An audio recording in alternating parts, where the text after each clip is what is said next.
today we're going to finally talk about The Fault in Our Stars. This is a book by John Green, and it is about a girl named Hazel, and she has thyroid cancer, and she goes to this help group every week in the literal heart of Jesus, and she meets a boy named Augustus, and they become friends. They go on adventures, whether it be to the museum thing outside. It was like an outside museum thing that they have in Chicago, and a lot of other great eye-opening things happen in their lives. Basically, I loved this book. It made me laugh, it made me cry, and it was just awesome just experiencing this book. I understand that a lot of people think that this is just a sad book and that it's just all sad and sad and sad, but I'm just here to tell you that you absolutely need to read this book. Like right now, you need to read this book. You definitely want to take a day off, like clear your schedule for a whole, at least 4 to 6 hours at least. I know it took me 2 days because I wanted to spread it out, but some people have been able to read it in a good few hours or so,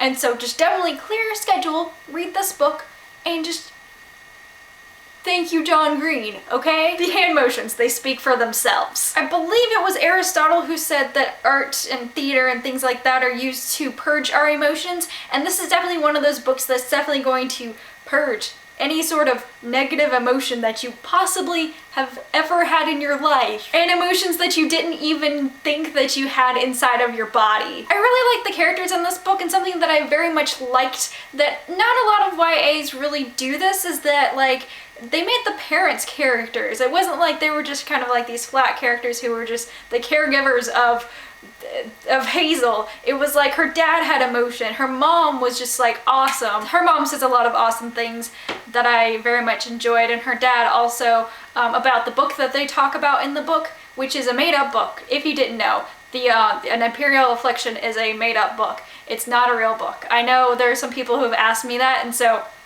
setting the record straight. And I love how he correlates not just that book, but also the one, there's a book that Augustus gives Hazel about a video game, and somehow it just fits along with the storyline, and just like, that's something that John Green just does with like poetry and just different stuff, different literature, just throws it in there nicely. I think John Green found a good balance with that. It wasn't that it was like cheesy humor or anything like that. It was like really laugh out loud, funny stuff. There's something that it didn't really bug me, but I was just like, is Hazel not a real person? But she didn't really have emotions much other than like kind of being angry and pissed off. It was just kind of like that, and like being happy at times. But there are times when I'm just like, why doesn't she cry at this? Like, why doesn't she cry at this? And I'm not gonna spoil as to what she should have been crying about, but there are parts that I was just like, why is she just kind of like walking away from this and not really But I thought that she was a very fun and witty character. I thought that she was very deep in things. She wasn't just kind of like, let's go shopping, yay! She wanted to go read books and things, and that's something that I really enjoyed about her character, was that she was like reading so much. And she read one book a lot. And that would be equivalent of a lot of us who read like that one book that we go back to. And Augustus is just the perfect boy. And I know I keep going on rabbit trails, but hear me out. Augustus is a cute boy. I think that John Green just found the perfect formula of cute boyness. Like how Stephanie Perkins and Lola and the Boy Next Door with Cricket. I feel like not same kind of guy, but just same kind of, I don't know, it's like that secret formula that only certain authors know about, and they can create really cute boys that are awesome. Yeah.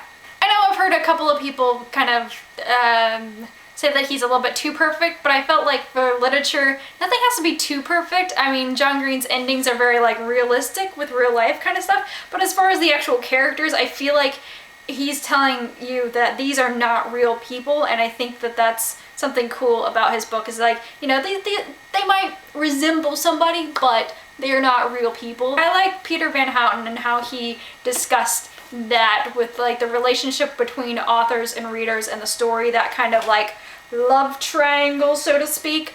And that's interesting, I just thought about this, but it's like, there's some books where there's like a love triangle, but it's like girl and two boys, but this is kind of like the reader, the author, and the story. I like that whole thing, how he addresses that, to say, this is your the reader gets the story, and it's no longer the author's story.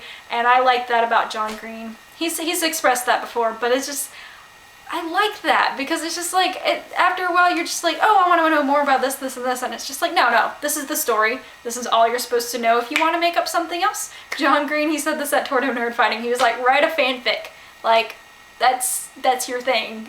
It's your story now. So go pick up this book if you haven't. If you have this book and haven't read it yet, that's your command for this week. Find a few hours or so to sit down with this book and just read. Just sit in your bed and just chill out. Make yourself a cup of tea or a glass of something if you're 21.